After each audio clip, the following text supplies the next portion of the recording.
đầu về trước cũng như quý vị màn chuyển biến trồng cây chuối. Và bây giờ là màn chuyển biến của Việt Nam.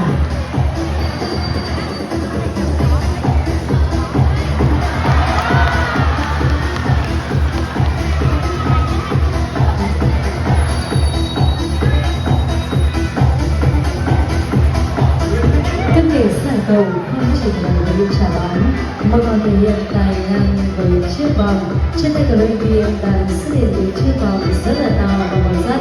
Các nghệ sĩ sẽ gửi tới quý vị màn trình diễn lớp vòng nghệ thuật.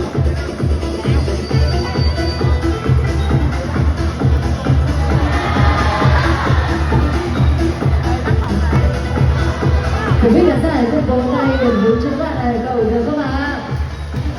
Theo đều lớp chiếc vòng trên cái cổ và xinh của mình, đặc biệt là Lina đang nằm tại vị trí ở bụng. Và anh chàng bốt thì trồng cây chuối để lắp vòng, giúp cho việc lắp vòng được thuận lợi hơn. Quý vị khán giả cùng vỗ tay vào nhịp điệu lắp vòng nha. Sự cố tinh thần quý vị khán giả sẽ giúp cho các nghệ giải cầu tự tin lắp vòng được lâu hơn.